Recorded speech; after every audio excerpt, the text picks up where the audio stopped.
The NHL trade deadline is finally here, and last night the New York Islanders got started early, making multiple trades that we're going to be discussing on this episode of Islanders Digest. We're also going to be talking about what the Islanders could be doing next, because Lamoriello still has time before the NHL trade deadline hits at 3 o'clock. And let me tell you, no matter what the Islanders do, it's going to have massive implications on this franchise moving forward, especially after the trade they made last night. But before we get into it, be sure to subscribe to the channel, be one of our first 100 subscribers. If you're an Islander fan and you want more Islanders content, this is the channel for you. And let me tell you, if you're an Islander fan, you should be really happy with this return they got last night. Islanders sent Brock Nelson and William Dufour to the Colorado Avalanche, and in return, they got Calum Ritchie, a 2026 or a 2027 first-round pick. We're going to be talking about the conditions for those picks in this video a little more. It's a little more clear what the conditions for those picks are. They also got a conditional 2028 third-round pick and Oliver Killington. And don't get too attached for Oliver Killington. He was on the Islanders for a good 5 minutes before they sent him to the Anaheim Ducks for a player everyone knows, known as future consideration. So really, this was more a cap dump part of the trade to make sure the trade works. I figure the Avalanche were so busy trying to improve their team, it made sense for the Avalanche to take on the contract and then find a way to move it. They clearly had no issue doing it, didn't have to give up anything for the Ducks to take on Killington. Really makes sense. The Islanders had no use for Killington. They already have 9 defensemen on the roster, did not need a 10th defenseman. But let's really talk about what the Islanders got in the trade. And the number one asset coming to the New York Islanders is Calum Ritchie. Calum Ritchie is he is the Avalanche's top prospect. He is one of the top prospects in the NHL. Right there alone, an incredible return, especially for a rental. In addition, the Islanders also got that 2026 or 2027 first-round pick, which I really want to talk about in this video. A lot of people are confused what the conditions are on this pick. Are the Islanders definitely getting a pick? And let me tell you, yes, the Islanders are definitely getting a pick from this trade. Let's quickly explain what the conditions for these picks are. It is really confusing because the Avalanche did trade their pick last year to the Flyers, but there was a condition involved in that pick, so everything gets a little complicated. Basically, the way this works is in the Avalanche's trade last year for Ryan Johansson, they gave a conditional 2025 first-round pick to the Philadelphia Flyers. If the Avalanche do not make the playoffs this season, which is not going to happen, that pick was top 10 protected. So as a result, they had to add a condition here to make sure that if the Flyers, if the Avalanche would not be sending the pick this year to the Flyers if they didn't make the playoffs. So basically, the Islanders would get the 2027 pick if the Flyers got the 2026 pick. That's not going to happen. The other condition is if the Avalanche do not make the playoffs next season, if they are in the bottom 10 of the NHL, then that pick will also be moved to the 2027. In all reality, neither of these scenarios is likely to happen. The Islanders are almost definitely going to get a 2026 first round pick, but it is worth mentioning that if the Avalanche somehow don't make the playoffs this season, or if they don't make the playoffs next season, then that pick will be a 2027 first round pick for the Islanders. In addition, for the 2028 third-round pick, it's pretty simple.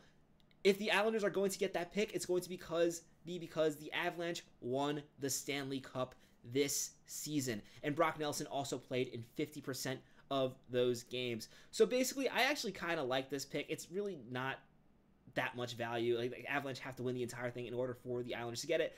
But it's going to be cool that as Islander fans, we can root for Brock Nelson in these playoffs. I love Brock Nelson. I'm always going to love Brock Nelson.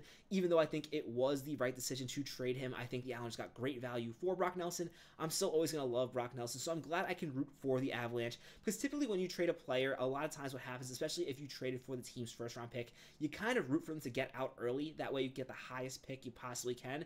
So this scenario where the Islanders get a little extra in return if the Colorado Avalanche win the entire thing, assuming the Islanders do not make the playoffs, which they're still only 3 points out, 4 points now. They're 4 points out.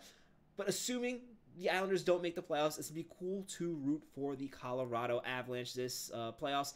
Give you something to care about for the playoffs, really. In addition, with this trade, we also have rumors on what was going on before the trade. And this is really going to tie into what the Islanders are going to be doing next.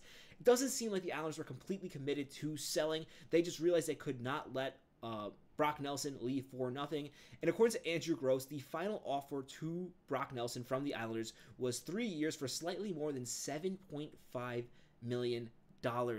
Brock Nelson liked the money on that deal, but he did not like the term, which is why he ultimately could not agree with a contract extension with the Islanders, and that is when they decided to trade him.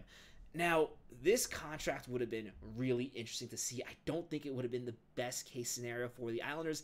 That being said, I definitely am open to Brock Nelson returning, especially after they've gotten this return for him. Now that they have Ritchie, now that they have a young center that's going to be developing in the system and likely will be playing on the team next season, if the Islanders can now bring Brock Nelson back next season on a contract similar to this, I think it's a much better scenario now that you have a younger center that he can tutor and kind of teach to eventually replace him when he eventually gets too old to play, because Brock Nelson is 34 years old. That's a big part of this contract. That being said, didn't accept the contract. Didn't really matter, except for the fact that the Islanders are now in a similar situation with Kyle Palmieri. And this is a developing story as we speak. He might have signed a contract while I was making this video, but as of right now, it sounds like the Islanders have told Kyle Palmieri that they will not be trading him today. And I think a lot of fans are going to flip out about this. I've already read some tweets on Twitter that were really furious with this tweet that the Islanders are going to keep Kyle Palmieri. And hear me out, I don't absolutely hate it, especially now that the Islanders have a prospect that is ready to play in the NHL next season. They really aren't necessarily in a complete rebuild mode. Obviously, the whole point of trading Brock Nelson was to get the team younger. They also got a first-round pick in the future, which they can either hold on to or they can move for assets in the draft or even today. Probably not today, but you never know what happens, especially with Lamoriello. And it's going to be really interesting to see what happens next now because, yeah, so the case was they moved Brock Nelson, but it definitely doesn't seem like that's going to be happening with Kyle Palmieri. As we go here now, it seems like they are interested in holding on to Kyle Palmieri. And as I was saying before, I kind of lost my train of thought there, but Kyle Palmieri, maybe this is not the worst move for the Islanders. As I said, this is not going to be a complete rebuild. It doesn't make sense to completely strip this team. Your core is still Brock Nelson, Bo Horvat, Ilya Sorokin, Noah Dobson, Alex Romanov. These guys are ready to win now. It doesn't really make sense, and granted, it hasn't happened this year, but just because Brock Nelson is not saying doesn't mean it's time to completely strip this team for parts. If Kyle Palmieri signs for a reasonable offer, I think it makes sense to hold on to him, especially if the offers were not that insane. I know we were getting our hopes up with Islanders fans, especially with some other players getting some really good offers, but I really wonder if other teams were willing to offer a first-round pick for Kyle Palmieri. That's definitely a return that I would trade him for, but if that's not what the offers are looking like, if it's looking like a second-round pick and a third-round pick in this year's draft, is it really the worst thing for the Islanders to just hold on to this player, especially when the cap is going up? Goal scoring is going to get expensive, and if Kyle Palmieri is willing to sign for a team-friendly deal with the Islanders, maybe the Islanders rather have that goal scoring next year when they might still be competitive, especially if they're able to get Brock Nelson to return next season. It's going to be very interesting to see what this contract looks like, because that is definitely going to determine whether or not I think this is the right decision for the Islanders, assuming they do sign a contract. Now, of course, if Kyle Palmieri does not sign a contract and he leaves in free agency, this is 100% the wrong decision. But Andrew Gross is saying that apparently he is willing to sign for 2 or 3 years with a lower current average annual value that he is currently playing for. If that annual value is in the Islanders' favor, maybe it makes sense to hold on to a 25, 30 goal scorer when goal scoring is going to get expensive in the NHL, especially with the cap coming up. If the Islanders traded Kyle Palmieri, they would have to find another goal scorer. They really struggled with finding goal scorers. And yeah, I definitely think with that being considered, maybe it's not the worst move to hold on to Kyle Palmieri, especially if the offers weren't quite what Lou Lamoriello was looking for. With that being said, let me know what you think. First of all, let me know what you think about the return for Brock Nelson. And then with this Kyle Palmieri situation, would you be furious if the Islanders re-signed him? Or do you think it could work out for the team? I would love to know your thoughts in the comments, so be sure to let me know.